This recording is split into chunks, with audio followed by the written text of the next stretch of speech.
प्यारे दोस्तों, अज साडे नाल ने प्रोफैसर बावा सिंह जी, जिन्हां ने लम्मा समा अंग्रेजी विशा सुधार कालेज दे विच पढ़ाया। बाद दे विच घट गिनती कमीशन दे उप चेयरमैन भी रहे और उस तो अलावा गंभीर चिंतक ने। लगातार पंजाब दीयां समस्यावां ते बोलते रहंदे ने। उन्हां दे विचार बड़े महत्वपूर्ण हुंदे आ। किसान संगठन ने हुण ये दो तीन विचार आ रहे। एक विचार ये आ रहा है कि किसानां नूं आपदियां मंगां ते केंद्रित रहना चाहिए, जमहूरी गल्लां उठाउंदे रहना चाहिए, आपदियां मंगां उठाउंदे रहना चाहिए, पर उन्होंने सियासत विच आके वो एक धिर जां दूजी धिर दे पक्ष विच भुगतणगे जां सियासी बंदे उन्होंने बदनाम करनगे। वो हजे इस समर्था च नहीं कि चोणां लड़ के जित सकन, उन्होंने पंगा नहीं लेना चाहिए। कुछ बंदियां नूं लगदा है कि हमेशा ही जिहड़ियां मूवमेंट्स ने वो नेतावां नूं जन्म दिंदियां, ਉਹਦੇ ਵਿੱਚੋਂ फिर बंदे बाहर आउंदे आ, चाहे वो JP मूवमेंट होवे चाहे अन्ना हज़ारे मूवमेंट होवे, कि किसानां नूं आपदी पार्टी बना के चोणां लड़नियां चाहीदियां। हजे किसानां दीयां जथेबंदियां 32 जथेबंदियां संयुक्त मोर्चा बड़े वधिया शब्द ने, पर अपने आप विच सब कुछ ये आए नहीं कि सारा एक ही ने। ਉਹ ਕੱਲ੍ਹ ਨੂੰ ਪੰਜਾਬ ਦੇ ਵਿੱਚ ਬਿਹੇਵ ਕੀ ਕਰਨਗੇ, ਕਿਤੇ ਇਹ ਤਾਂ ਨਹੀਂ ਕਿ ਚੋਣਾਂ ਦਾ ਐਲਾਨ ਹੋਊਗਾ ਉਸੇ ਤਰ੍ਹਾਂ ਹੀ ਲੋਕ ਉਹਨੇ ਦਿਨਾਂ ਦੇ ਵਿੱਚ ਕਿਸਾਨ ਮੋਰਚਾ ਜਿਹੜਾ ਉਹ ਮੱਠਾ ਜਾਂ ਠੰਡਾ ਪੈ ਜਾਊਗਾ।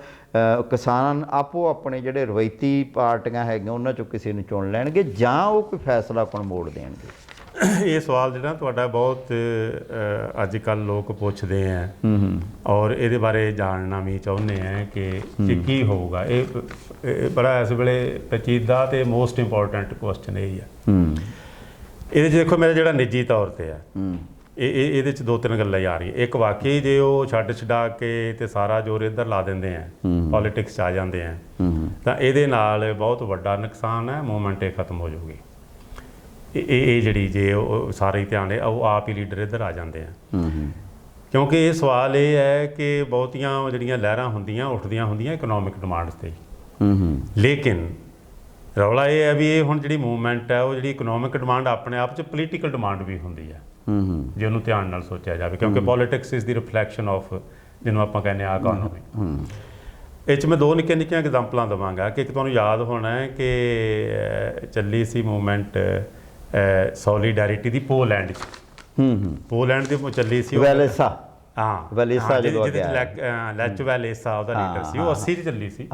ਸੋਲੀਡੈਰਿਟੀ ਦੀ ਮੂਵਮੈਂਟ ਤੇ 82 ਤੱਕ ਚੱਲੀ ਸੀ। ਉਹ ਚੱਲੀ ਇੱਕ ਇਕਨੋਮਿਕ ਡਿਮਾਂਡ ਸੀ। ਵਰਕਰ ਜਿਹੜੀ ਸੀ ਉਹਨਾਂ ਦੀਆਂ ਜਿਹੜਾ ਸ਼ਿਪ ਯਾਰਡ ਸੀ ਉੱਥੇ ਬੜੀਆਂ ਵਰਕਿੰਗ ਕੰਡੀਸ਼ਨ ਬਿਲਕੁਲ। ਤੇ ਦੇਖੋ ਉਹਦਾ ਐਂਡ ਜਿਹੜਾ ਹੁੰਦਾ ਉਹ ਮੂਵਮੈਂਟ ਤਾਂ 2 ਸਾਲ 'ਚ ਖਤਮ ਹੋ ਗਈ। ਲੇਕਿਨ ਉਹ 99 'ਚ ਸਿਚੁਏਸ਼ਨ ਬਣੀ ਜਦੋਂ ਰਸ਼ੀਆ ਟੁੱਟਿਆ। ਉਹੀ ਵਾਇਲੇਸਾ ਜਿਹੜਾ ਉਹ ਜਿਹੜਾ ਰਜੀਮ ਹੈ, ਜਿਹੜਾ ਰਿਪਰੈਸਿਵ ਰਜੀਮ ਬਣ ਚੁੱਕਾ ਸੀ, ਉਹਨੂੰ ਵਗਾ ਮਾਰਦਾ। ਠੀਕ ਹੈ ਨਾ। ਇੱਕ ਕਿੱਡੀ ਵੱਡੀ ਦੂਸਰੀ ਐਗਜ਼ਾਮਪਲ ਤੁਹਾਨੂੰ ਵੀ ਯਾਦ ਹੈ ਕਿ ਮਾਓ ਜਿਹੜਾ ਉਹ ਪੈਜੈਂਟਸ ਦੇ ਨਾਲ, ਵਰਕਰਸ ਦੇ ਨਾਲ, ਮੇਨਲੀ ਪੈਜੈਂਟਸ ਦੇ ਨਾਲ ਲੌਂਗ ਮਾਰਚ ਸ਼ੁਰੂ ਕਰਦਾ 34 'ਚ। ਠੀਕ ਹੈ। ਉਹ 10,000 ਕਿਲੋਮੀਟਰ ਮਾਰਚ ਕਰਦੇ ਆ। 80,000 ਨਾਲ ਸ਼ੁਰੂ ਕਰਦਾ। ਲੜਦੇ ਲੜਦੇ ਉਹਨਾਂ ਕੋਲ ਕੋਈ ਕਹਿੰਦਾ ਵੀ 4,000 ਬਚਿਆ ਸੀ, ਕੋਈ ਕਹਿੰਦਾ 10,000 ਬਚਿਆ ਸੀ। ਠੀਕ ਹੈ। ਤਾਂ ਕੀ ਹੁੰਦਾ ਵੀ ਉਹ 34-36 ਦੀ ਬਾਤ ਆ ਉਹ, ਤੇ 49 ਦੇ ਵਿੱਚ ਉੱਥੇ ਉਹੋ ਹੀ ਨੇਤਾ ਉਹਦਾ ਜਿਹੜਾ ਉਹ ਲੀਡਰ ਬਣ ਜਾਂਦਾ। ਅੰਨਾ ਹਜ਼ਾਰੇ ਮੂਵਮੈਂਟ ਆਪਾਂ ਨੇ ਕੋਲ ਹੀ ਹੈ, ਨਿੱਕੀ ਜੀ ਮੂਵਮੈਂਟ ਹੈ। ਠੀਕ ਹੈ। JP ਦੀ ਮੂਵਮੈਂਟ ਹੈ, ਸਾਰਾ ਕੁਛ। ਇਹ ਮੂਵਮੈਂਟ ਹੁਣ ਲੋਕ ਅਸਲ 'ਚ ਹੀ ਐਕਸਪੈਕਟ ਕਰਦੇ ਆ। ਹੁਣ ਜਿਹੜਾ ਆਪਣਾ ਡਿਸਕਸ ਕਰਨ ਵਾਲਾ ਸਵਾਲ ਹੈ ਕਿ ਇਹਦੇ 'ਚੋਂ ਪੋਲੀਟਿਕਸ ਅਮਰਜ ਹੋਣੀ ਚਾਹੀਦੀ ਹੈ ਕਿ ਇਹ ਹੁਣ ਇਕਨੋਮਿਕ ਇਹ ਜਿਹੜਾ ਇਕਨੋਮਿਕ ਡਿਟਰਮਿਨਿਜ਼ਮ ਵਾਲੇ ਜਿਹੜੇ ਕਹਿ ਲਓ ਘੋਲ, ਤੁਸੀਂ ਜਿਹੜੇ ਆਰਥਿਕ ਘੋਲ ਹੈ, ਇਹਨਾਂ ਨੂੰ ਸਿਆਸਤ ਨਾਲ ਵੀ ਜੁੜਨਾ ਤਾਂ ਜਾਂ ਜੋੜਨਾ। ਇਹ ਕਮਿਊਨਿਸਟਾਂ ਦਾ ਵੀ ਪਰਪਸ ਹੈ ਇਹ। ਲੇਕਿਨ ਹੁਣ ਇਹਦੇ 'ਚ ਪੇਚੀਦਾ ਸਵਾਲ ਇਹ ਹੈ, ਇਸ ਵੇਲੇ ਸਿਚੁਏਸ਼ਨ ਦੇਖੋ ਕਿੱਡੀ ਕਮਾਲ ਬਣੀ ਹੋਈ ਹੈ। ਪੋਲੀਟੀਕਲ ਪਾਰਟੀਆਂ ਇਰੈਲੇਵੈਂਟ ਹੈ, ਪਿੱਛੇ ਰਹਿ ਗਈਆਂ। ਬਿਲਕੁਲ। ਮੂਵਮੈਂਟ ਇਹਨਾਂ ਤੋਂ ਅੱਗੇ ਹੈ। ਪੋਲੀਟੀਕਲ ਪਾਰਟੀਆਂ ਉਹਨਾਂ ਨੂੰ ਪੁੱਛ ਕੇ ਤੁਰ ਰਹੀਆਂ। ਜਿਵੇਂ ਕਿਸੇ ਜ਼ਮਾਨੇ 'ਚ ਪੰਜਾਬ 'ਚ ਚਲੋ ਵੱਖਰੀ ਕਿਸਮ ਦੀ ਮੂਵਮੈਂਟ ਹੀ, ਜਿਹੜੀ ਟੈਰਰਿਸਟ ਮੂਵਮੈਂਟ ਸੀ, ਪੋਲੀਟਿਕਸ ਜ਼ੀਰੋ ਹੋ ਗਈ ਸੀ, ਉਹਨਾਂ ਦਾ ਹੀ ਡਿਕਟੇਟ ਚੱਲਦਾ ਸੀ। ਪੰਜਾਬ 'ਚ ਇਸ ਵੇਲੇ ਇਹਨਾਂ ਦਾ ਹੀ ਚੱਲ ਰਿਹਾ। ਇਹਨਾਂ ਸਭ ਦੇ ਸਾਹਮਣੇ ਜਿਹੜੀ ਪ੍ਰੈਸ ਕਾਨਫਰੰਸ ਹੋਈ ਹੈ, ਬਿਲਕੁਲ ਸਿਨਾਰੀਓ ਉਲਟ ਹੋਇਆ ਹੋਇਆ ਨਾ। ਇਹ ਤਾਂ ਐਂ ਲੱਗਦਾ ਜਿਵੇਂ ਪੈਰਾਡਾਈਮ ਸ਼ਿਫਟ ਹੈ ਕਿ ਕਿੱਥੇ ਉਹ ਬੈਠੇ ਆ, ਕਿੱਥੇ ਆਮ ਲੋਕ ਬੈਠੇ ਹੁੰਦੇ ਨੇ ਤੇ ਕਿੱਥੇ ਉਦੋਂ ਉਹ ਬੈਠੇ ਸੀ।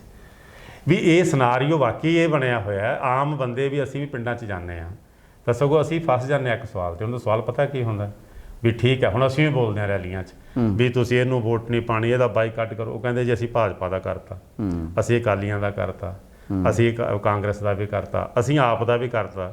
ਵਾਟ ਨੈਕਸਟ? ਵੀ ਕੋਈ ਹੋਰ ਹੋਏਗਾ। ਉਹਦੇ ਤੇ ਅਸੀਂ ਅਜੇ ਵੀ ਚੁੱਪ ਹਾਂ। ਅਸੀਂ ਵੀ ਹੁਣ ਨਿੱਜੀ ਤੌਰ ਤੇ ਮੇਰੀ ਰਾਏ ਬਣਦੀ ਹੈ ਵੀ ਇਹਦੇ ਉੱਤੇ ਘੋਲ ਵਾਲੇ ਵਾਕਈ ਘੋਲ ਚਲਾਉਣ, ਉੱਥੇ ਉਹ ਘੋਲ ਐਂ ਹੀ ਚੱਲਣਾ ਚਾਹੀਦਾ। ਉਹ ਜਾਂ ਤਾਂ ਇੱਕ ਤਰੀਕਾ ਇਹ ਕਿਉਂਕਿ ਹੁਣ ਸਿਰਫ ਮੈਥਡ ਨਹੀਂ ਲੱਭ ਰਿਹਾ ਕਿ ਹਾਊ ਟੂ ਪਾਰਟੀਸਪੇਟ, ਇਨਡਾਇਰੈਕਟਲੀ ਉਹ ਚਾਹੁੰਦੇ ਨੇ ਉਹਨਾਂ ਦੇ ਵਿੱਚੋਂ ਵੀ ਕਾਫੀ। ਸਿਰਫ ਜੇ ਆਪਾਂ 4-5 ਛੱਡ ਦਈਏ, ਲੈਫਟ, ਅਲਟਰਾ ਲੈਫਟ ਜਿਹੜੇ ਆ, ਲੈਫਟ ਵੀ ਨਹੀਂ ਅਲਟਰਾ ਲੈਫਟ, ਜਿਨ੍ਹਾਂ ਦੇ ਵਿੱਚ ਭਾਵੇਂ ਉਹਨਾਂ ਦੀ ਐਸੋਸੀਏਸ਼ਨ, ਭਾਵੇਂ ਉਗਰਾਹਾਂ ਗਰੁੱਪ ਹੈ, ਡਕਾਉਂਦਾ ਗਰੁੱਪ ਹੈ, ਜਾਂ ਫੂਲ ਗਰੁੱਪ ਹੈ, ਡਾਕਟਰ ਦਰਸ਼ਨਪਾਲ ਵਾਲਾ ਗਰੁੱਪ ਹੈ, ਇਹ 4 ਕੈਮੇ, ਕਿਰਤੀ ਕਿਸਾਨ ਯੂਨੀਅਨ ਹੈ ਔਰ ਰੁਲਦੂ ਵਾਲਾ, ਇਹਨਾਂ ਦੇ ਵਿੱਚੋਂ ਵੀ 2 ਪਾਰਟੀਸਪੇਟ ਵੀ ਕਰਦੇ ਆ। ਨਹੀਂ, ਮੈਂ ਕਿ ਦਰਸ਼ਨ ਖਟਕੜੋਰੀ ਤਾਂ ਕਰਦੇ ਪਾਰਟੀਸਪੇਟ, ਉਹ ਮਾਨਸਾ ਵਾਲੇ ਵੀ ਕਰਦੇ ਆ, ਨਾਤੋਰੀ ਵੀ ਕਰਦੇ ਆ। ਬਾਕੀ ਇਹ 4 ਗਰੁੱਪ ਬਣਦੇ ਆ ਜਿਨ੍ਹਾਂ ਨੂੰ ਜਿਹੜਾ ਉਹ ਇਹ ਬਾਈਕਾਟ ਕਰਦੇ ਆ। ਹੁਣ ਚਾਹੇ ਦਾ ਜਾਂ 32 ਇਹ ਤਾਂ ਹੋਣਾ ਹੀ ਨਹੀਂ ਨਾ ਕਿ 32 ਗਰੁੱਪ ਇਕੱਠੇ ਹੋ ਕੇ ਇੱਕ ਪਾਰਟੀ ਬਣਾ ਲੈਣ। ਇਹ ਵੀ ਪੱਕੀ ਸਮਝ ਆ ਵੀ ਕਿਸੇ ਵੀ ਇੱਕ ਪਾਰਟੀ ਦੇ ਝੰਡੇ ਥੱਲੇ ਇਹ ਚੋਣਾਂ ਨਹੀਂ ਲੜੀਆਂ ਜਾਣੀਆਂ, ਇਹ ਵੀ ਪੋਸੀਬਲ ਨੇ ਵੀ। ਪਰ ਲੋਕ ਹੁਣ ਹਿਸਟਰੀ 'ਚ ਇਹ ਮੌਕੇ ਕਦੇ ਕਦੇ ਮਿਲਦੇ ਹੁੰਦੇ ਆ। ਹਿੰਦੁਸਤਾਨ ਦੀ ਹਿਸਟਰੀ 'ਚ ਹਿਸਟਰੀ ਨੂੰ ਬਦਲਣ ਲਈ ਜਾਂ ਤੇ 47 ਦਾ ਮੌਕਾ ਆਇਆ ਸੀ ਜਿੱਥੇ ਹਿਸਟਰੀਆਂ ਚੇਂਜ ਹੋ ਜਾਂਦੀਆਂ, ਪੁਆਇੰਟ ਆਫ ਜੰਕਚਰ ਐਸਾ ਹੁੰਦਾ, ਜਾਂ ਇਹ ਥੋੜ੍ਹਾ ਬਹੁਤ ਆਇਆ ਸੀ ਜੈ ਪ੍ਰਕਾਸ਼ ਨਾਰਾਇਣ ਵੇਲੇ, ਠੀਕ ਹੈ। ਇਹ ਜਾਂ ਹੁਣ ਇਹ ਆ ਵੀ ਇਹਨਾਂ ਸੂਬਿਆਂ ਦੇ ਵਿੱਚ ਆ ਇੱਕ ਪੁਆਇੰਟ ਬਣਿਆ ਹੋਇਆ। ਹੁਣ ਇੱਕ ਤਾਂ ਇਹ ਸੰਗੋ ਸੰਗੀ ਨਹੀਂ, ਇਹ ਅਜੇ ਓਪਨ ਕਰਨਾ ਚਾਹੁੰਦੇ ਪੱਤੇ, ਪਰ ਇਹਦੇ ਵੇਲੇ ਬਹੁਤਾ ਸਮਾਂ ਵੀ ਨਹੀਂ ਨਾ ਰੋਕਿਆ ਜਾ ਸਕਦਾ। ਉਹਦਾ ਕਾਰਨ ਕਿ ਵੀ ਜਿਹੜਾ 2 ਹੋਰ ਸਾਥੀ ਨੇ, ਜਿਹੜੀ ਅੱਜ ਦਿੱਲੀ ਦੇ ਉੱਤੇ ਜਿਹੜਾ ਘੋਲ ਚੱਲ ਰਿਹਾ, ਉਹ ਇਕੱਲਾ ਪੰਜਾਬ ਦੇ ਸਿਰ ਤੇ ਭਾਵਾਂ ਉਹਨੂੰ ਕਿਹਾ ਜਾਂਦਾ ਕਿ ਵੀ ਉਹਦਾ ਸਿਹਰਾ ਪੰਜਾਬ ਨੇ ਸ਼ੁਰੂ ਕੀਤਾ, ਠੀਕ ਹੈ, ਪੰਜਾਬ ਨੇ ਸ਼ੁਰੂ ਕੀਤਾ, ਪੰਜਾਬ ਦੀ ਵੱਡੀ ਪਾਰਟੀਸਪੇਸ਼ਨ ਹੈ, ਇਹ ਗੱਲ ਵੀ ਮੰਨੀ। ਪਰ ਅੱਜ ਜੇ ਉੱਥੇ ਘੋਲ ਚੱਲ ਰਿਹਾ ਤੇ ਉਹਦੇ ਵਿੱਚ ਹਰਿਆਣੇ ਦਾ ਤੇ ਯੂਪੀ ਦਾ ਵੀ ਵੱਡਾ ਰੋਲ ਆ। ਉਹ ਇਸ ਕਰਕੇ ਵੀ ਰੋਲ ਕਿ ਉਹ ਰਿਲੀਜੀਅਸ ਡੈਮੋਗ੍ਰਾਫੀ ਨੂੰ ਸੈਟਲ ਕਰਕੇ ਰੱਖਦਾ। ਉਹ ਇਹ ਕਿ ਇਹ ਦੋਸ਼ ਕਿ ਇਹ ਤਾਂ ਸਿਰਫ ਪੰਜਾਬ ਦੀ ਮੰਗ ਆ, ਖੇਤਰੀ ਜਿਹੜਾ ਹੈਗਾ ਪ੍ਰੋਬਲਮ ਉਸ ਨੂੰ ਵੀ ਉਹ ਸੋਲਵ ਕਰਕੇ ਰੱਖਦਾ। ਪਰ ਉਹਦੇ ਜਿਹੜੇ ਦੋਨੇ ਵੱਡੇ ਲੀਡਰ ਨੇ, ਚੜੂਨੀ ਤੇ ਟਕੈਤ, ਉਹਨਾਂ ਦਾ ਜਿਹੜਾ ਬਿਹੇਵੀਅਰ ਪੈਟਰਨ ਹੈਗਾ ਉਹ ਕੀ ਇਸੇ ਰੂਪ 'ਚ ਹੀ ਰਹੂਗਾ, ਜਾਂ ਉਹ ਇਹ ਕਿ ਜਿਸ ਤਰ੍ਹਾਂ ਹੁਣ ਕਿ ਜਦੋਂ ਦਬਾਅ ਪਿਆ ਯੂਪੀ ਇਲੈਕਸ਼ਨ ਦਾ, ਤੇ ਵੀ ਟਕੈਤ ਨੂੰ ਕੋਈ ਤਾਂ ਪੋਜੀਸ਼ਨ ਲੈਣੀ ਪਊਗੀ ਨਾ ਕਿ ਵੀ ਮੈਂ ਜੇ ਭਾਜਪਾ ਨਾਲ ਨਹੀਂ ਜਾਣਾ ਤੇ ਫਿਰ ਕੀ ਕਾਂਗਰਸ ਦਾ ਮਦਦ ਹੋਊਗੀ, ਜਾਂ ਉਹ ਫਿਰ ਮੁਲਾਇਮ ਸਿੰਘ ਯਾਦਵ ਦੀ ਪਾਰਟੀ ਦੀ, ਉਹਦੇ ਬੇਟੇ ਦੀ ਪਾਰਟੀ ਦੀ ਮਦਦ ਹੋਊਗੀ। ਉਹਦੇ ਲਈ ਵੀ ਤਾਂ ਇੱਕ ਧਰਮ ਸੰਕਟ ਬਣਨਾ ਨਾ ਕਿ ਫਿਰ ਆਖਰ ਮੈਂ ਲੋਕਾਂ ਨੂੰ ਕਿੱਥੇ ਲੈ ਕੇ ਜਾਵਾਂ, ਕਿਉਂਕਿ ਵੱਡੀ ਜਾਟ ਬੈਲਟ ਆ, ਵੱਡਾ ਉਹ ਇਲਾਕਾ ਹੈਗਾ, ਵੱਡਾ ਉਹਦਾ ਆਧਾਰ ਹੈਗਾ। ਤੇ ਉਹ ਵਾਰ-ਵਾਰ ਸਟੇਜਾਂ 'ਤੇ ਕਹਿ ਚੁੱਕਿਆ ਹੈਗਾ ਕਿ ਪਿਛਲੀ ਵਾਰੀ ਸਾਡੇ ਤੋਂ ਗਲਤੀ ਹੋਈ, ਅਸੀਂ ਭਾਰਤੀ ਜਨਤਾ ਪਾਰਟੀ ਨੂੰ ਵੋਟਾਂ ਪਾਈਆਂ। ਉਹ ਤਾਂ ਸਟੇਜ ਤੋਂ ਦੋਨੇ ਭਰਾ ਕਹਿੰਦੇ ਨੇ। ਉਸ ਸਥਿਤੀ 'ਚ ਹੁਣ ਇਸ ਵਾਰ ਫਿਰ ਉਹ ਇਹ ਕਹਿਣਗੇ ਕਿ ਭਾਰਤੀ ਜਨਤਾ ਪਾਰਟੀ ਨੂੰ ਵੋਟਾਂ ਨਾ ਪਾਓ ਤੇ ਫਿਰ ਕਾਂਗਰਸ ਨੂੰ ਪਾਓ, ਇਹ ਕਹਿਣਗੇ, ਜਾਂ ਇਹ ਕਹਿਣਗੇ ਕਿ ਉਹ ਯਾਦਵ ਦੀ ਪਾਰਟੀ ਨੂੰ ਪਾਓ, ਇਹ ਕਹਿਣਗੇ, ਜਾਂ ਇਹ ਦੋਨੇ ਗੱਲਾਂ ਵੀ ਨਹੀਂ ਕਹਿਣਗੇ। ਲੋਕ ਕਹਿਣਗੇ ਵੀ ਫਿਰ ਤੁਸੀਂ ਲੀਡਰ ਕਾਹਦੇ ਸਾਨੂੰ ਰਾਹ ਨਹੀਂ ਦਰਸਾਉਂਦੇ। ਇਹੀ ਹਾਲ ਚੜੂਨੀ ਦਾ ਹੈਗਾ ਕਿ ਵੀ ਚੜੂਨੀ ਦੇ ਅੰਦਰ ਕੋਈ ਵਿਅਕਤੀਗਤ ਹੋਊਗਾ ਕਿ ਮੈਂ ਲੜਾਂ ਚੋਣ ਨਾ ਲੜਾਂ, ਪਰ ਉਹਦੇ ਇਲਾਕੇ ਦੇ ਜਾਂ ਉਹਦੇ ਸਮਰਥਕਾਂ ਦਾ ਵੀ ਇੱਕ ਪ੍ਰੈਸ਼ਰ ਹੈਗਾ ਕਿ ਬਈ ਜੇ ਜਿਹੜਾ ਵੀ ਭਾਜਪਾ ਨੂੰ ਹਰਿਆਣੇ 'ਚ ਹਰਾ ਸਕਦਾ, ਉਹ ਚਾਹੇ ਕਾਂਗਰਸ ਹਰਾ ਸਕੇ, ਚਾਹੇ ਉਹ ਚਟਾਲਿਆਂ ਦਾ ਬਚਿਆ ਖੁਚਿਆ ਪਰਿਵਾਰ ਹਰਾ ਸਕੇ, ਵੀ ਉਹਦੇ ਨਾਲ ਆਪਾਂ ਨੂੰ ਹੋ ਜਾਣਾ ਚਾਹੀਦਾ।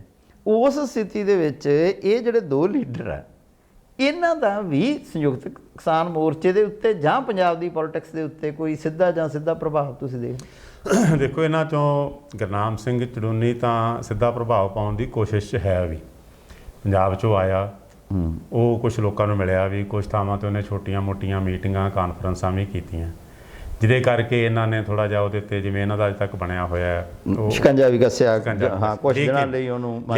ਲੇਕਿਨ ਉਹਦਾ ਸਵਾਲ ਸੁੱਟ ਪਾਉਣ ਵਾਲਾ ਨਹੀਂ ਹੈ ਦੈਟ ਵੇ।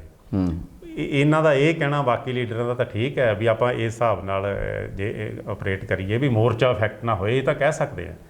ਲੇਕਿਨ ਜੇ ਇਹ ਨਹੀਂ, ਇਹਦੇ ਵਿੱਚੋਂ ਕੋਈ ਇਸ ਤਰ੍ਹਾਂ ਦਾ ਵੱਡਾ ਪੋਲੀਟੀਕਲ ਆਊਟਕਮ ਜੇ ਕੱਢਣ ਦੀ ਜਾਂ ਕੋਸ਼ਿਸ਼ ਨਹੀਂ ਕਰਦੇ, ਤਾਂ ਸੰਭਾਵਨਾ ਇਹ ਹੈ ਵੀ ਲੋਕਾਂ ਨੇ ਆਪੋ ਆਪਣੀ ਥਾਂ ਚਲੇ ਜਾਣਾ, ਕਿਉਂਕਿ ਕੋਈ ਇਹਨਾਂ 'ਚੋਂ ਕਾਂਗਰਸੀ ਹੈ, ਕੋਈ ਇਹਨਾਂ 'ਚੋਂ ਅਕਾਲੀ ਹੈ, ਕੋਈ ਇਹਨਾਂ ਦੇ ਵਿੱਚੋਂ ਕਿਸੇ ਹੋਰ ਪਾਰਟੀ 'ਚ ਵੀ ਹੋ ਸਕਦਾ। ਤਾਂ ਲੋਕ ਮਾਸਿਸ ਇਸ ਵੇਲੇ ਡਿਮਾਂਡ, ਮੈਨੂੰ ਤਾਂ ਉਂਝ ਲੱਗਦਾ ਕਿ ਲੋਕ ਇਹਨਾਂ ਨੂੰ ਇੰਨਾ ਮਜਬੂਰ ਕਰ ਦੇਣਗੇ, ਕਿਉਂਕਿ ਇਹ ਤਾਂ ਹੁਣ ਬਰਾੜ ਸਾਹਿਬ ਹੋ ਨਹੀਂ ਸਕਦਾ ਕਿ ਡੈਮੋਕ੍ਰੈਟਿਕ ਜਿਹੜਾ ਇਹ ਸੈਟਅਪ ਜਿਹਾ ਇਲੈਕਸ਼ਨ ਹੈ, ਇਹਦੇ ਵਿੱਚੋਂ ਤੁਸੀਂ ਇਹਨਾਂ ਨੂੰ ਇਲੈਕਸ਼ਨਾਂ ਨੂੰ ਮਾਈਨਸ ਕਰ ਦਿਓਗੇ। ਇਲੈਕਸ਼ਨਸ ਨੇ ਆਪਰੇਟ ਕਰਨਾ ਹੀ ਕਰਨਾ। ਸਰਕਾਰਾਂ ਨੇ ਇਲੈਕਸ਼ਨ ਦੇ ਰਾਹੀਂ ਹੀ ਬਣਨਾ ਪੋਲੀਟੀਕਲ ਪਾਰਟੀਆਂ ਨੇ ਜੇ ਉਹਨਾਂ ਨੂੰ ਜ਼ੀਰੋ ਕਰਨਾ ਹੈ ਤਾਂ ਉਹਦਾ ਤਰੀਕਾ ਲੋਕਾਂ ਕੋਲ ਸਿਰਫ ਉਹਦਾ ਆਲਟਰਨੇਟਿਵ ਦੇ ਕੇ ਹੀ ਹੈ, ਹੋਰ ਤਾਂ ਆਲਟਰਨੇਟਿਵ ਹੈ ਕੋਈ ਨਹੀਂ। ਬਾਈਕਾਟ ਕੋਈ ਆਲਟਰਨੇਟਿਵ ਨਹੀਂ ਹੁੰਦਾ ਉਹਦੇ ਨਾਲ। ਤਾਂ ਇਸ ਕਰਕੇ ਮੈਨੂੰ ਲੱਗਦਾ ਕਿ ਲੋਕ ਇਹਨਾਂ ਨੂੰ ਇੰਨਾ ਕੁ ਮਜਬੂਰ ਕਰ ਦੇਣਗੇ, ਜਿਵੇਂ ਮੈਂ ਪਹਿਲਾਂ ਕਿਹਾ ਕਿ ਲੋਕ ਇਹਨਾਂ ਨੂੰ ਵਾਰ-ਵਾਰ ਕਹਿ ਰਹੇ ਨੇ ਵੀ ਅਸੀਂ ਇਹ ਤੁਹਾਡੇ ਕਹੇ ਤੇ ਇਹ ਰਿਜੈਕਟ ਕਰਨ ਲਈ ਤਿਆਰ ਹਾਂ। ਸਾਨੂੰ ਇਹ ਦੱਸੋ ਵੀ ਅਸੀਂ ਕੁਛ ਕਿਸੇ ਨੂੰ ਡੱਬੇ ਤਾਂ ਰੱਖੇ ਜਾਣਗੇ ਨਾ। ਉਹਦੇ 'ਚ ਲੀਡਰਸ਼ਿਪ ਦਾ ਇੱਕ ਝਗੜਾ ਤਾਂ ਨਾ ਪਊਗਾ ਕਿ ਵੀ ਵੇਖੋ 32 ਜਥੇਬੰਦੀਆਂ ਵੀ ਕਿ ਇੱਕ ਬੰਦਾ ਕਹੇ ਕਿ ਵੀ ਏਕਤਾ ਕਹੇ ਕਿ ਵੀ ਮੇਰਾ ਬੰਦਾ ਇੱਥੋਂ ਤੁਸੀਂ ਸਪੋਰਟ ਕਰੋ, ਦੂਜਾ ਕਹੇ ਕਿ ਨਹੀਂ ਇਹ ਸਮਾਜ ਸੇਵੀ ਦੀ ਕਰੋ, ਤੀਜਾ ਕਹੇ ਕਿ ਨਹੀਂ ਇਹ ਅਫਸਰ ਦੀ ਛਵੀ ਬਹੁਤ ਵਧੀਆ ਰਹੀ ਆ ਹੁਣ ਰਿਟਾਇਰ ਹੋਇਆ ਇਹਦੀ ਕਰੋ, ਕੋਈ ਕਹੇ ਕਿ ਵੀ ਇਹ ਕਰੋ। ਇਹ ਇੱਕ ਨਵੇਂ ਕਿਸਮ ਦਾ ਪਾੜ ਤੇ ਪੁਆੜਾ।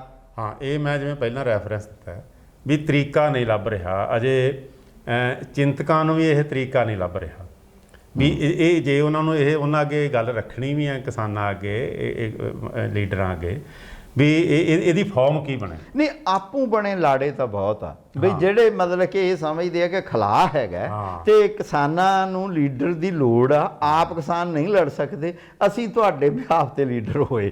ਉਹ ਤਾਂ ਬਹੁਤ ਹੈ। ਹਾਂ ਉਹ ਬਹੁਤ ਨੇ। ਇਹਦੇ ਵਿੱਚੋਂ ਹੁਣ ਸਵਾਲ ਇਹੋ ਅੜਿਆ ਹੋਇਆ ਬਰਾੜ ਸਾਹਿਬ ਵੀ ਇੱਕ ਪਾਰਟੀ ਬਣਨ ਦੀ ਅਜੇ ਤੱਕ ਸੰਭਾਵਨਾ ਨਹੀਂ ਨਜ਼ਰ ਆ ਰਹੀ।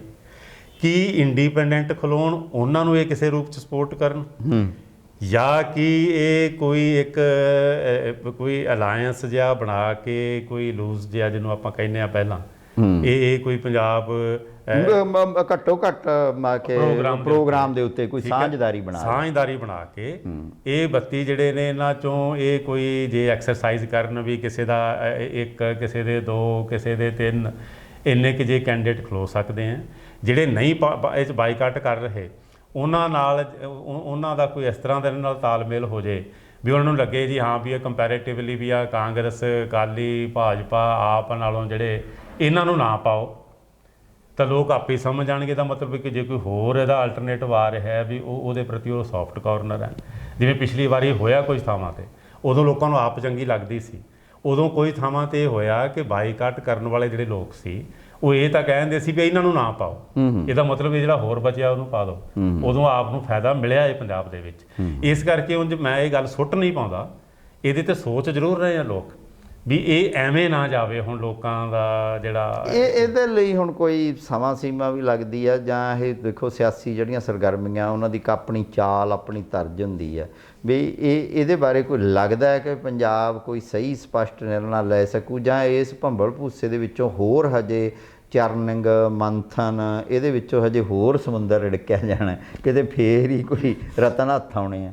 ਇਹ 'ਚ 2 ਗੱਲਾਂ ਆਪਰੇਟ ਕਰ ਰਹੀਆਂ ਜਿਹੜਾ ਮੈਂ ਅਨੁਭਵ ਕਰਦਾ। ਇੱਕ ਤਾਂ ਸਟੇਟ ਖੁਦ ਸ਼ਾਇਦ ਇਹ ਸੋਚ ਰਹੀ ਹੈ, ਕਿਉਂਕਿ ਮੈਨੂੰ ਇਹ ਲੱਗ ਰਿਹਾ ਹੈ ਵੀ ਸਟੇਟ ਨੂੰ ਇਹਦਾ ਹੱਲ ਤਾਂ ਕੋਈ ਇਹ ਮੂਵਮੈਂਟ ਦਾ ਲੱਭਣਾ ਪੈਣਾ।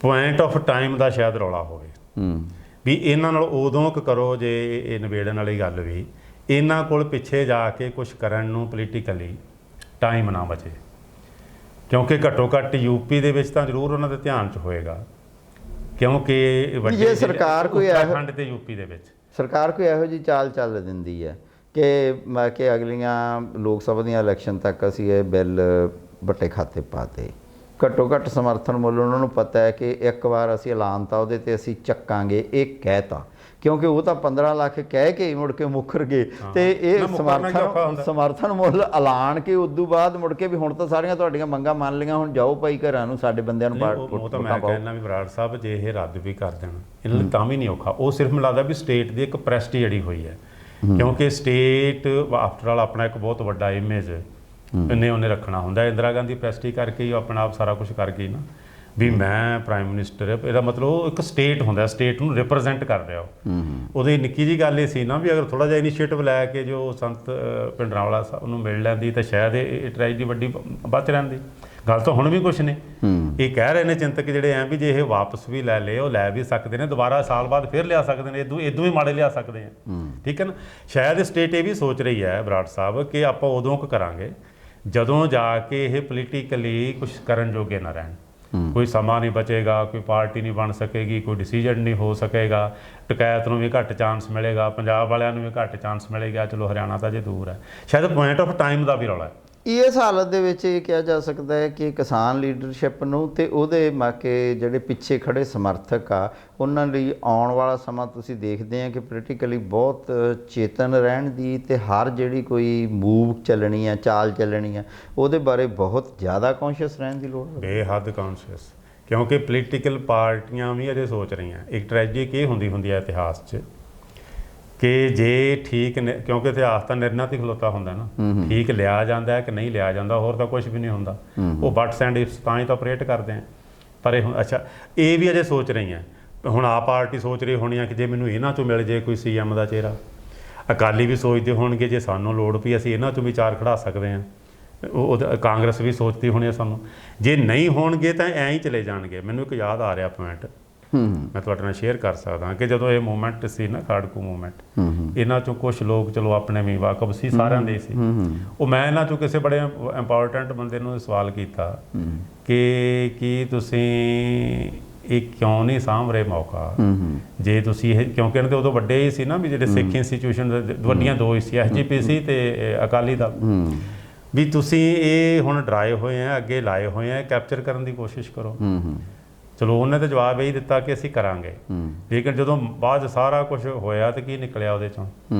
ਉਹੀ ਅਕਾਲੀ ਦਲ ਨੇ ਇਹਨਾਂ 'ਚੋਂ ਕੋਪਟ ਕਰ ਲਏ ਨਾ ਕਿੰਨੇ ਬੰਦੇ ਜਿਹੜੇ ਅੱਜ ਕੱਲ੍ਹ ਮਿਨਿਸਟਰ ਵੀ ਆ, ਹਾਂਜੀ, SGPC, ਕੁਛ SGPC ਚਲੇ ਗਏ, ਜਾਣੀ ਕਿ ਦੋਨੋਂ ਕਿਤੇ ਹੱਥ 'ਚ ਰਹੀਆਂ। ਹਾਂ, ਜਿਹੜੇ ਕਿਤੇ ਬਹੁਤ ਜ਼ਿਆਦਾ ਕਿਸੇ ਵਿਚਾਰਧਾਰਾ ਨਾਲ ਕਮਿਟਡ ਹੁੰਦੇ ਆ ਜਾਂ ਆਪਣੇ ਸੁਭਾਵਾਂ ਕਾਰਨ ਇੱਕ ਵੱਖਰੇ ਮੋਡ ਦੇ ਬੰਦੇ ਹੁੰਦੇ ਆ, ਉਹ ਉਹਨਾਂ ਨੂੰ ਛੱਡ ਕੇ ਬਾਕੀ ਜਿਹੜੇ ਸਿਰਫ ਪਾਵਰ ਸੀਕਰ ਹੁੰਦੇ ਉਹਨਾਂ ਨੂੰ ਅਬਜ਼ੌਰਬ ਹੋ ਜਾਂਦੇ। ਇਹ ਟ੍ਰੈਜਡੀ ਇੱਥੇ ਵੀ ਵਾਪਰ ਸਕਦੀ ਹੈ ਜੇ ਤੁਸੀਂ ਇਤਿਹਾਸ ਨੂੰ ਹੁਣ ਅੱਗੋਂ ਨਹੀਂ ਨਾ ਫੜੋਗੇ, ਇਹਨੂੰ ਆਪਣੇ ਹਿਸਾਬ ਨਾਲ ਮੋੜਾ ਨਹੀਂ ਦਓਗੇ ਪੋਲੀਟੀਕਲੀ ਪਰਟੀਕੂਲਰਲੀ, ਤਾਂ ਇਹ ਇਸ ਤਰ੍ਹਾਂ ਹੀ ਹੋਣਾ ਹੈ ਜਿਵੇਂ ਅਮੂਮਨ ਮੂਵਮੈਂਟਾਂ ਨਾਲ ਹੋ ਜਾਂਦਾ। ਇਸ ਕਰਕੇ ਜਿਹੜਾ ਤੁਹਾਡਾ ਸਵਾਲ ਹੈ ਕਿ ਇਸ ਲੀਡਰਸ਼ਿਪ ਨੂੰ ਬਹੁਤ ਚੁਕੰਨੇ, ਬਹੁਤ ਸਮਾਰਟ ਹੋ ਕੇ ਪੋਲੀਟੀਕਲ ਜਿਹੜੇ ਐਨਾਲਿਸਿਸ ਹੈ, ਜਿਹੜੇ ਬੜੇ ਕੰਪਲੈਕਸ ਹੁੰਦੇ, ਕਿਉਂਕਿ ਸਭ ਤੋਂ ਔਖਾ ਸਬਜੈਕਟ ਪੋਲੀਟਿਕਸ ਹੀ ਹੈ ਜੇ ਅੱਜ ਕੱਲ੍ਹ ਸੋਚਣਾ, ਇਹ ਇੰਨਾ ਕੰਪਲੈਕਸ ਹੈ। ਤਾਂ ਇਹਨਾਂ ਅੱਗੇ ਵਾਕਈ ਬਹੁਤ ਵੱਡਾ ਸਵਾਲ ਹੈ। ਸਭ ਤੋਂ ਵੱਡਾ ਸਵਾਲ ਤਾਂ ਇਹ ਹੈ ਕਿ ਮੋਰਚਾ ਭਾਈ ਜਮਾ ਹੀ ਨਾ ਹਿੱਲੇ ਕਿਸੇ ਪਾਸੇ, ਮੋਰਚੇ ਨੂੰ ਜ਼ੀਰੋ ਨੁਕਸਾਨ ਹੋਵੇ, ਇਹ ਸਮਝ ਕੇ ਮੋਰਚਾ ਵੀ ਕਾਮਯਾਬ ਕਰਨਾ ਹੈ। ਇਹਨੂੰ ਪੋਲੀਟਿਕਸ 'ਚ ਹੁਣ ਬਦਲਣਾ ਕਿਵੇਂ ਹੈ, ਜਾਂ ਪੈਰਲਲ ਪੋਲੀਟਿਕਸ, ਕਿਉਂਕਿ ਦੋਨੋਂ ਪਾਸੇ ਇੱਕ ਇਹਨਾਂ ਨੂੰ ਜਿਹਨੂੰ ਆਲਟਰਨੇਟਿਵ ਮਾਡਲ ਕਹਿੰਦੇ ਆ ਉਹ ਖੜਾ ਕਰਨ ਦੀ ਲੋੜ ਹੈ ਨਾ, ਇਕਾਨੋਮੀ 'ਚ ਵੀ, ਐਗਰੇਰੀਅਨ ਉਹਦੇ ਲਈ ਵੀ, ਔਰ ਪੋਲੀਟਿਕਸ ਲਈ ਵੀ। ਅਤੇ ਸਾਰਾ ਕੁਛ ਆਪਰੇਟਿਵ ਕਿਹਦੇ ਰਾਹੀਂ ਹੁੰਦਾ? ਪੋਲੀਟਿਕਸ ਹੀ ਅਲਟੀਮੇਟਲੀ ਮੈਟਰ ਕਰਦੀ ਹੈ ਨਾ। ਅਤੇ ਜੇ ਪੋਲੀਟਿਕਸ ਤੋਂ ਤੁਸੀਂ ਸੰਨਿਆਸ ਹੀ ਲੈ ਕੇ ਰੱਖਣਾ ਹੈ, ਏਡੀ ਮਜ਼ਬੂਤ ਤਾਂ ਜੇ ਮੂਵਮੈਂਟ ਅਜੇ ਫਿਰ ਤਾਂ ਬਹੁਤ ਇਹਦੋਂ 10 ਟਾਈਮਸ ਹੋਰ ਜਿਹੜੀ ਆ ਮਜ਼ਬੂਤ ਕਰਨੀ ਪਊ ਨਾ। ਕਿ ਹੁਣ ਵੇਖੋ ਅਜੇ ਇੱਥੇ ਪਹੁੰਚੀ ਹੋਈ ਹੈ, ਹੁਣ ਇਹਨਾਂ ਕੋਲ ਘੱਟੋ ਘੱਟ ਇੱਕ ਤਾਂ ਹੈ ਨਾ ਕਿ ਏਜੰਡਾ ਇਹ ਬਣਾਉਣ, ਕਿਸਾਨਾਂ ਦਾ ਏਜੰਡਾ ਲਾਗੂ ਕਰਨ ਲਈ, ਜਾਂ ਤਾਂ ਇਹਨਾਂ ਪਾਰਟੀਆਂ ਨੂੰ ਹੀ ਇੱਥੋਂ ਤੱਕ ਮਨਾ ਲੈਣ, ਉਹ ਤੁਸੀਂ ਸਵਾਲ ਕਰੋਗੇ ਤਾਂ ਮੰਨ ਵੀ ਜਾਣਗੇ, ਜਾਂ ਤਾਂ ਇੰਨਾ ਪ੍ਰੈਸ਼ਰ ਇਹਨਾਂ ਦਾ ਹੋਵੇ ਜਿਵੇਂ ਇਹ ਥੋੜ੍ਹਾ ਜਿਹਾ ਆਪਰੇਟਿਵ ਹੋਇਆ ਸੀ ਲੈਟਿਨ ਅਮਰੀਕਨ ਦੇ ਕੁਝ ਕੰਟਰੀ ਦੇ ਵਿੱਚ, ਕਿ ਉਹਨਾਂ ਨੇ ਇੱਥੋਂ ਤੱਕ ਥੋੜ੍ਹਾ ਜਿਹਾ ਲੈ ਗਏ ਸੀ ਮੂਵਮੈਂਟ ਕੁਝ ਥਾਵਾਂ 'ਤੇ, ਕਿ ਪਾਰਲੀਮੈਂਟ ਦੇ ਅੰਦਰ ਉਹ ਬੈਠੇ ਆ, ਪਾਰਲੀਮੈਂਟ ਦੇ ਬਾਹਰ ਮੂਵਮੈਂਟ ਉਵੇਂ ਹੀ ਖੜੀ ਹੈ। ਇਸ ਸਮੇਂ ਵੀ ਜਿਵੇਂ ਜੀ ਬਾਬਾ ਸਿੰਘ, ਮੈਂ ਤੁਹਾਡੀ ਗੱਲ ਨੂੰ ਇਸ ਪਾਸੋਂ, ਜਿਵੇਂ ਕਿ ਹੁਣ ਵੀ ਮੈਂ ਕਿ ਖੁਦ ਜਿਹੜੇ ਕਾਰਪੋਰੇਟ ਨੇ ਉਹ ਇੱਕ ਦੋ ਬੰਦਿਆਂ ਨੂੰ ਛੱਡ ਕੇ ਬਾਕੀ ਆਪ ਤਾਂ ਨਹੀਂ ਬੈਠੇ, ਪਰ ਉਹ ਆਪਣੇ ਸਰਮਾਏ ਨਾਲ, ਆਪਣੀ ਲੌਬਿੰਗ ਨਾਲ, ਆਪਣੀ ਤਾਕਤ ਨਾਲ ਉਹ ਗਵਰਨ ਕਰ ਰਹੇ ਆ। ਅਤੇ ਇਸੇ ਤਰ੍ਹਾਂ ਹੀ ਕਿਸਾਨ ਵੀ ਜਾਂ ਕਿਸਾਨ ਅੰਦੋਲਨ ਵੀ ਇਹਨਾਂ ਪੋਲੀਟੀਕਲ ਪਾਰਟੀਆਂ ਨੂੰ ਆਪਣੇ ਹਿੱਤਾਂ ਦੇ ਲਈ ਵੀ ਗਵਰਨ ਕਰ ਸਕਦੀ ਹੈ।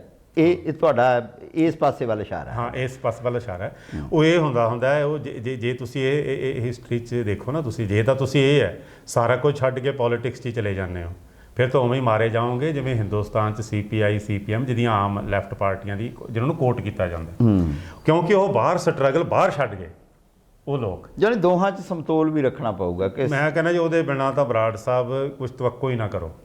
ਜੇ ਅੰਦਰ ਤੁਹਾਡੀ ਮੰਨ ਲਓ ਬੈਠੇ ਨੇ MP, ਤਾਂ ਬਾਹਰ ਵੀ ਪਾਰਲੀਮੈਂਟ ਦੇ 10 ਲੱਖ ਤੁਹਾਡੇ ਹੀ ਬੈਠਾ ਹੋਵੇ ਵੀ ਆਹ ਹੀ ਏਜੰਡਾ ਪਾਸ ਹੋਣਾ ਚਾਹੀਦਾ। ਅਗਰ ਇਹ ਨਹੀਂ ਕਰਦੇ ਤੁਸੀਂ ਨਹੀਂ, ਉਹ ਤਾਂ ਹੁਣ ਪੰਜਾਬ ਦੀ ਵਿਧਾਨ ਸਭਾ ਦੇ ਵਿੱਚ ਜਿਹੋ ਜਿਹੇ ਵੀ ਖੇਤੀ ਬਿੱਲ ਰਿਜੈਕਟ ਕੀਤੇ ਉਹ ਬਾਹਰੋਂ ਪੈ ਰਹੇ ਪ੍ਰੈਸ਼ਰ ਦੀ ਨਹੀਂ ਕੀਤੇ। ਜੇ ਹੁਣ ਗੰਨੇ ਦਾ ਪਹਿਲਾਂ ਦੇ ਮੁਕਾਬਲੇ ਕੁਝ ਮੁੱਲ ਮਿਲਿਆ ਤਾਂ ਇਸ ਕਰਕੇ ਮਿਲਿਆ ਕਿ ਵੀ ਉਹ ਪ੍ਰੈਸ਼ਰ ਹੈਗਾ। ਬਿਲਕੁਲ ਠੀਕ ਜੀ, ਤੁਸੀਂ ਬੜੀਆਂ ਖੁੱਲ੍ਹ ਕੇ ਗੱਲਾਂ ਕੀਤੀਆਂ। ਵੇਖੋ, ਇੱਕ ਵਿਸ਼ਾ ਇੱਕ ਇਹੋ ਜਿਹਾ ਹੈਗਾ ਕਿ ਇਹਦੇ ਉੱਤੇ ਬਹੁਤ ਸਾਰੀਆਂ ਗੱਲਾਂ ਕੀਤੀਆਂ ਜਾ ਸਕਦੀਆਂ, ਪਰ ਸਾਡੀ ਇਸ ਚਰਚਾ ਦਾ ਮੰਤਵ ਸਿਰਫ ਇੰਨਾ ਹੈਗਾ ਕਿ ਅਸੀਂ ਪੰਜਾਬ ਦੇ ਭਲੇ ਲਈ, ਕਿਸਾਨ ਮਜ਼ਦੂਰ ਦੇ ਭਲੇ ਲਈ ਇਹ ਜ਼ਰੂਰ ਸੋਚ ਸਕੀਏ ਕਿ ਆਉਣ ਵਾਲੀ ਪੋਲਿਟਿਕਸ ਦੇ ਵਿੱਚ ਵੱਖ-ਵੱਖ ਧਿਰਾਂ ਦੀਆਂ ਕੀ ਚਾਲਾਂ ਹੋ ਸਕਦੀਆਂ ਤੇ ਆਮ ਆਦਮੀ ਦੇ ਹਿੱਤ ਉਹਦੇ ਵਿੱਚ ਕਿਵੇਂ ਸੁਰੱਖਿਅਤ ਰਹਿ ਸਕਦੇ ਆ, ਉਹਦੇ ਬਾਰੇ ਤੁਸੀਂ ਜਾਣਨਾ ਪਾਇਆ। ਬਹੁਤ ਬਹੁਤ ਮਿਹਰਬਾਨੀ ਜੀ, ਬਹੁਤ ਬਹੁਤ ਸ਼ੁਕਰੀਆ।